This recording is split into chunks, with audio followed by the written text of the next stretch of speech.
Okay. As you guys know, I am a big fan of reacting to film theory.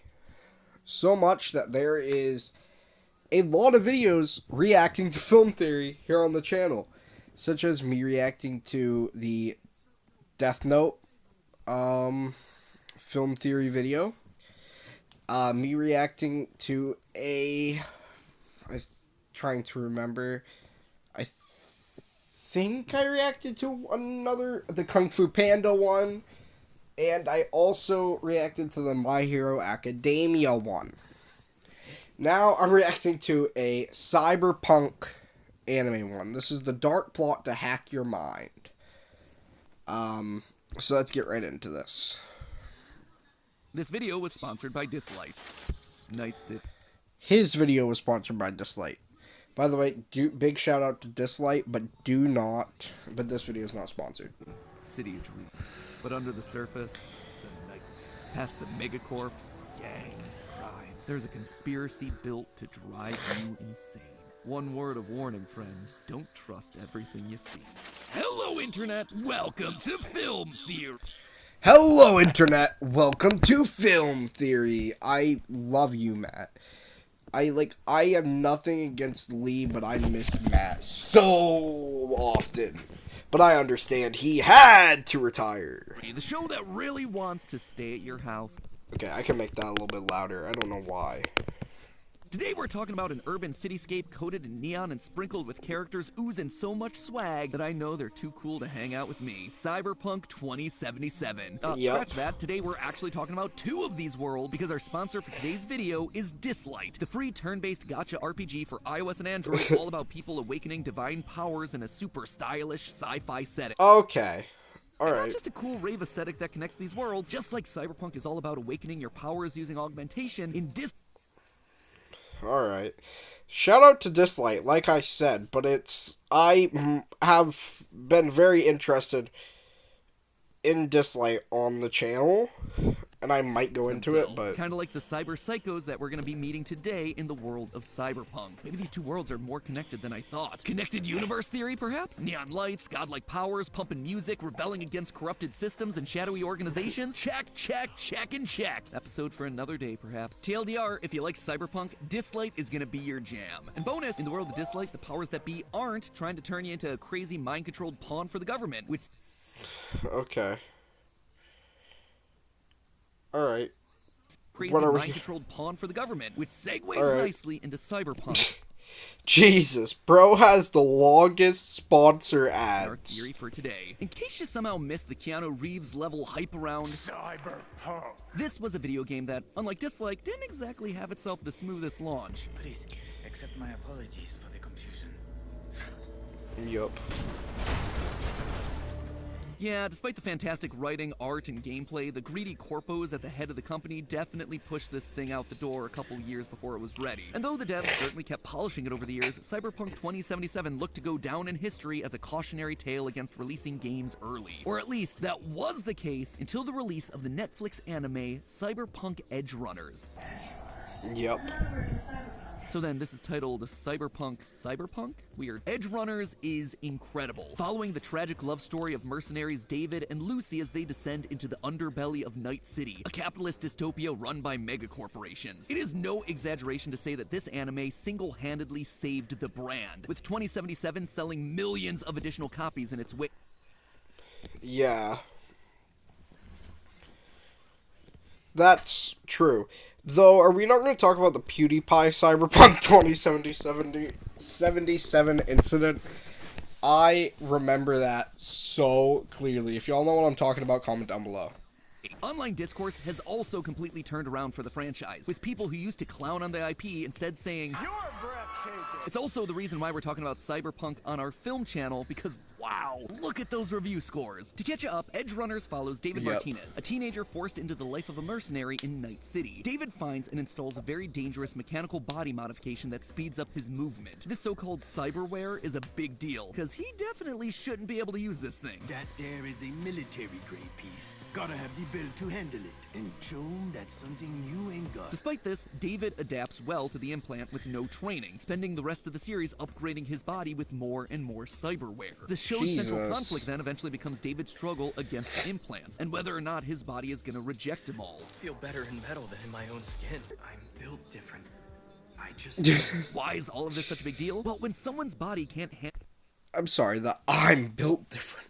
I just know it. their cyberware, or they just have too much of it, it literally drives them insane with an affliction known as cyberpsychosis. Some metal's simply not meant to mix with meat. Your organic body, your soul gets pushed to the edge. Oh, that's why it's called Edge Runners. Except, I think that there's a problem with cyberpsychosis. It isn't what it appears to be. No, this diagnosis that is central to Edge Runners is actually a method of control, seized by the few at the top to subjugate the many at the bottom. And the craziest part of it all, cyberpsychosis is only a single piece in a much grander conspiracy about controlling the bodies and minds of everyone in this world. Wake up, theorists! We've got ourselves a theory to burn. First things first, let's actually break down what exactly cyberpsychosis is. Cyberpsychosis is an in-universe mental illness which results in a loss of empathy and identity. It supposedly stems from cybernetic implants, and the more cyberware that someone has, the larger their risk of getting cyberpsychosis. People who suffer from it come to view other people as weak and inferior, and they have themselves a total disregard for human life. The further a cyberpsycho declines, the less they care about self-preservation, the more they distance themselves from loved ones, and the worse their violent outbursts get. We see this firsthand in Edge Runners through the character of David's mentor, Maine. He starts off normally kind and generous. Everybody gets a fair shake.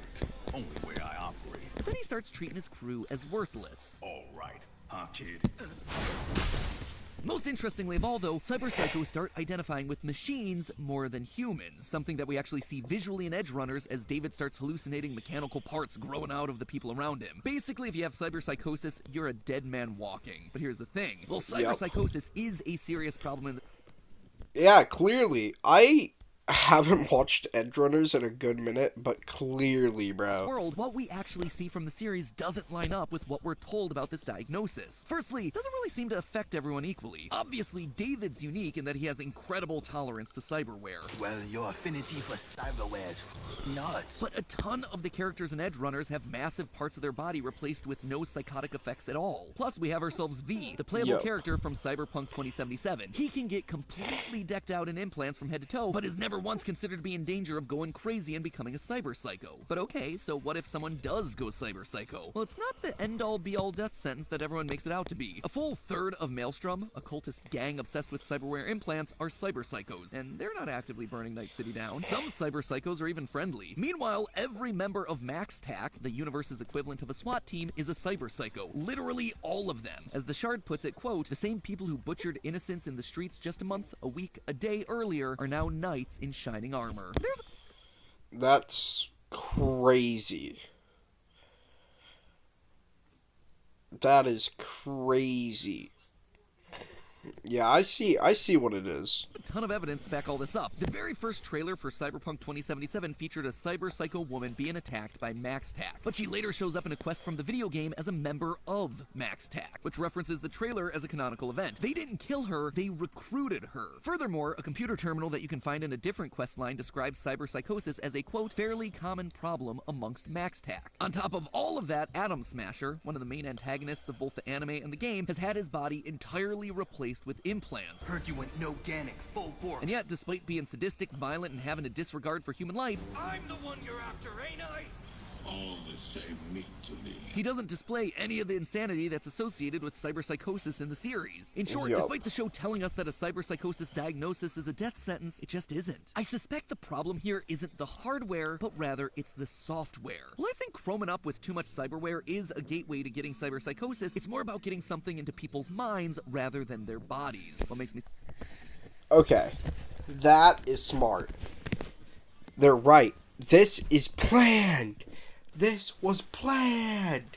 It was a plan. Well, take a look at this. Despite David's massive amount of implants in the series, the thing that actually puts him over the edge is the software required to run his biggest, baddest implant. David, cyberskeletons a trap. Don't install the software. Additionally, within the 2077 game, one of the quick hack software abilities that you can unlock and use on enemies is called cyberpsychosis. It does exactly what you think, giving cyberpsychosis to anyone regardless of their amount of cyberware. Now, you might think that this is just a gameplay thing, something that they dismiss as a rule of cool ability that doesn't actually exist in canon, but that isn't the case. The official music video for the ending theme of Edgerunners features the canonical events that lead to the death of a hacker named Sasha. And in it, Sasha uses that same cyberpsychosis ability, meaning that this is a very real piece of software that exists in universe. If cyberpsychosis is something external trying to hack a target's brain, that would explain why so many of the characters that I mentioned earlier with a ton of implants don't struggle with cyberpsychosis. Lucy and Kiwi are master hackers that have taken steps to protect themselves, while wealthy and important characters like Tanaka, Jimmy Kurosaki, and the Arasaka agents have the best protection software that money can buy. When you look at all of the evidence, cyberpsychosis, this thing that is central to the tragedy that is Edgerunners, simply isn't what we're led to believe it is. And the craziest part, it's just a small piece of a much larger puzzle. One that would see everyone under the thumb of some shadowy entity that controls Night City.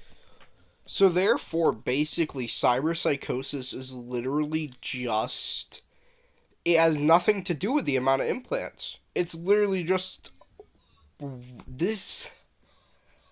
Bro, how he comes up with this stuff, I don't know, but his theories, they usually end up being true.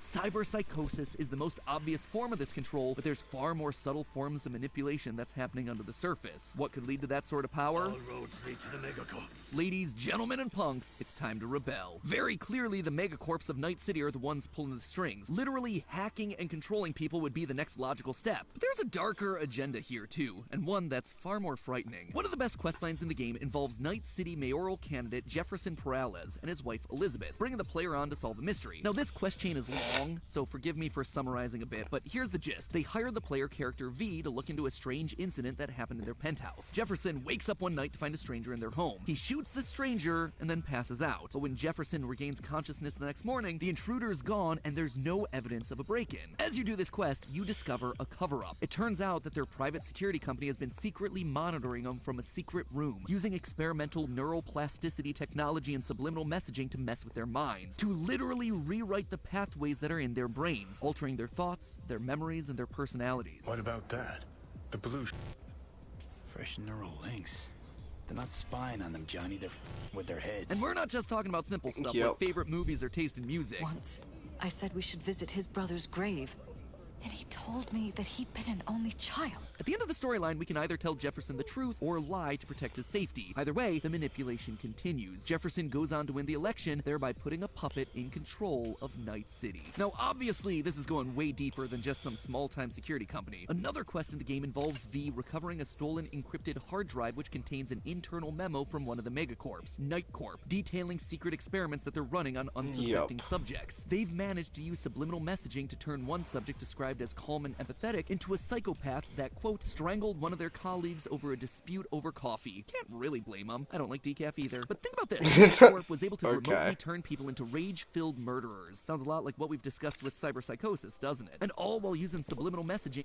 Yeah, basically, bro, you have way too much time on your hands, but also, yes, this is literally the truth. Wow, yeah. Oh my god, it makes sense to me. It's also making me tired, but it makes sense to me. Rewrite their brains. Night Corp is brainwashing people, turning good people into psychopaths and politicians into puppets, all as part of a grander scheme. And here's the cherry on top. The thing that takes this from a fun little plotline hidden under the surface to a full-blown conspiracy about the people at the top of the corporate ladder. You see, loyal theorists, there aren't people at the top of the corporate ladder. It's an evil artificial intelligence that's somehow gotten out of control. Now, I realize that that's a pretty big claim, even for this series. While powerful AI do exist in the world of cyberpunk, and we even meet one in 2077, what's the evidence that they're controlling everything here? Well, first of all, we know that these sorts of AI can and potentially do run organizations. The head of Arasaka has his mind digitized during 2077, turning himself into an AI that can continue to run the company. Other characters like the Maelstrom and Voodoo Boys gang worship tech, and they see the takeover of the world by AI as an inevitability. And that secret program described in the encrypted Night Corp memo, it was outright called an AI. We also know that AI aren't complacent sent to live in cages. Pretty much every AI we meet throughout Cyberpunk 2077 either wants to be free or take control. It's only a matter of time before this AI at Night Corp takes over the company, and wouldn't it be handy if it had itself some mind-controlling tech for that? AI being responsible for this whole conspiracy, both the brainwashing and the cyberpsychosis, would also explain why gangs obsessed with tech and implants like Maelstrom are so involved in this thing, and why one of the major symptoms of cyberpsychosis is beginning to identify with machines more than man. It's the AI conditioning all us fleshy meat sacks for their inevitable takeover. On all fronts, this AI is controlling people, whether it be through cyber... I think he brings up a lot to do with the game in this. I have not heard a lot about the show. But cyberpsychosis is basically, I guess, in the show. It's mainly a big part of the show. But we know that in the game, cyberpsychosis does kind of exist. Psychosis, brainwashing, or just good old-fashioned hacking. And I suspect we've already seen this AI in action. In this game, there's a mysterious character that we only see twice named Mr. Blue Eyes. He's seen at the end of the Jefferson questline that we talked about earlier, as well as during one of the game's endings, hiring our player character. We also hear that he and his people might just be replacing dissidents in the city. I warned him!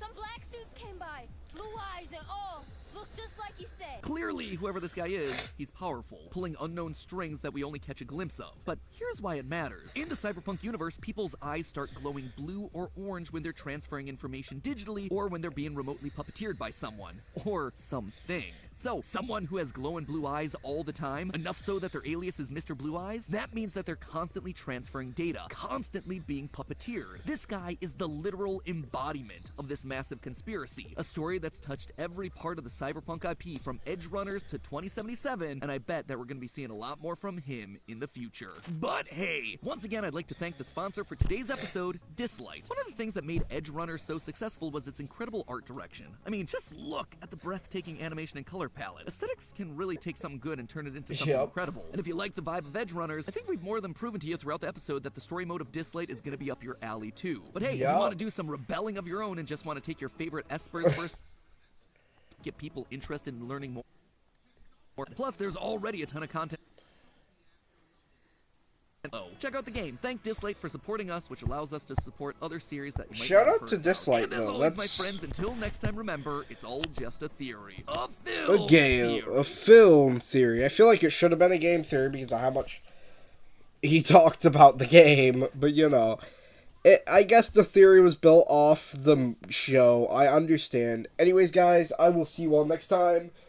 I know these videos aren't that long. I don't do a lot of reacting. I need to do more reacting than I do. But to be fair, I did at least 5 minutes of reacting in this video. So yeah, I'll see you all next time. Bye-bye.